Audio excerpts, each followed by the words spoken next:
Hi everyone, my name is Marco Benavides and today I'll present my final project, predicting protein immunogenicity using Voronoi representation and deep learning. The paper I base my project on is a bacterial immunogenicity prediction by machine learning methods. It uses amino acid sequences encoded with E descriptors, which are numerical representations of physical-chemical properties to predict immune response. The main goal is to identify immunogens for vaccine development, but the model that they use relies solely on sequence data.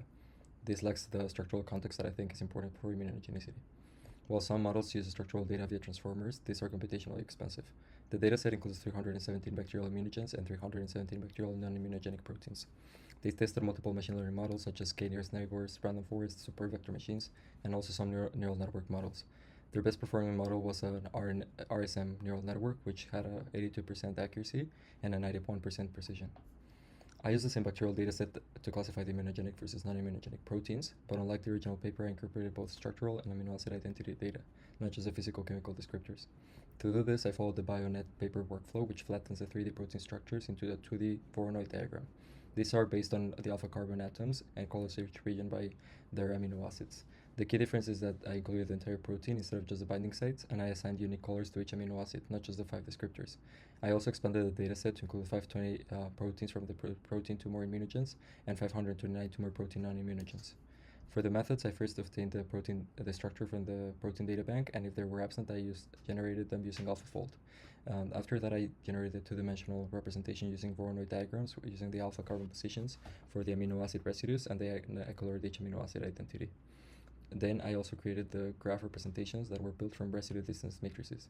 To reduce the overfitting, I augmented the dataset by rotating and dimming the images, and after binary classification, I added the tumor proteins for multi-class prediction. In total, I had over 14 models, included CNNs, GNNs, and pre-trained ResNets, and also a CNN plus a transformer. For the architecture, the first model I tested was the ResNet 18, which is a deep convolutional neural network with residual connections that help learn identity mappings. It has 18 layers, including residual blocks with 3x3 convolutions, batch normalization, ReLU, and a global average pooling before the final classification. I also tested a custom CNN built from scratch using two 24x224 RGB images as the input. It passed through the 3-convolutional 2D, which also has the convolution, the batch normalization, ReLU, and max pooling, and has filters going from 32 to 128, followed by a fully connected layer that outputs a binary prediction using sigmoid. The third model that I used was a graph neural network. This is ideal for protein graphs, and this represents nodes that are amino acids and edges that represent spatial proximity. It uses two GAD convolutional layers, one GCN convolutional, a global mean pooling, and a two fully connected layer. For the final model, I used a combined CNN and a transformers to capture both the spatial and sequential features. The CNN was processed using the 2D Voronoi images, while the transformer used the amino acid sequences to give us a final classification. For the binary classification, I started with ResNet 18, testing two different versions. One was with transfer learning with 30 epochs that gave us a validation accuracy of 76%, and the binary retrained with 82% validation accuracy. Then I moved with the graph neural networks, starting with a very simple, with two GAD convolutional layers and one GCN convolutional layer. This increased all the way to 7 layers in total, and the best accuracy was 78%. Finally, I tested the custom CNN, which trained only for 10 epochs, and surprisingly, this achieved 76% validation accuracy, matching larger models, but also showing signs of overfitting with 99% training accuracy. For the multi-class prediction, I used the same models, but I switched the final activation to softmax and used cross-entropy loss. The CNN performed reasonably well. I would say the validation accuracy was of 71%, similar to its binary version. But to reduce overfitting, I then applied the augmentation, I rotated the images and dimmed them, but the accuracy dropped to 45%. I then balanced the dataset, but that made things worse, likely due to reduced sample diversity. For the GNN, it also struggled with a validation accuracy falling to 48%. However, both the ResNet models help as well, reaching 67% and 69% of validation accuracy. Finally, I added the hybrid CNN plus transformer with the sequence data, and the validation went up to 72%. For the binary results, we can see the best performing models for random classification, along with their confusion matrices and ROC curves. The GNN had the cleanest class separation with a precision of 77%, a recall of 87, and an F1 score of 82, showing strong control over false positives.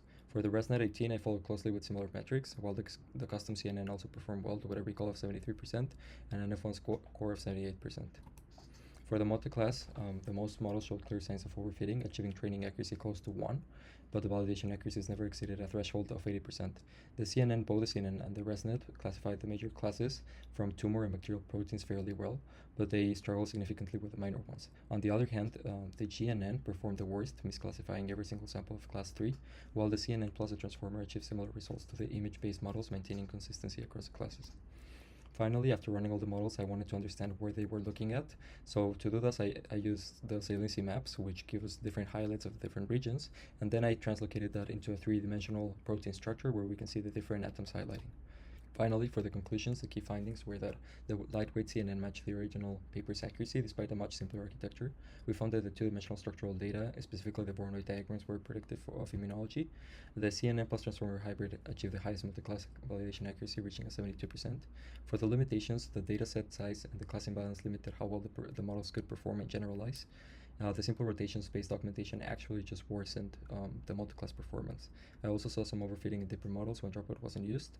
And for future directions, one path is to further increase the model depth while using dropout to reduce overfitting.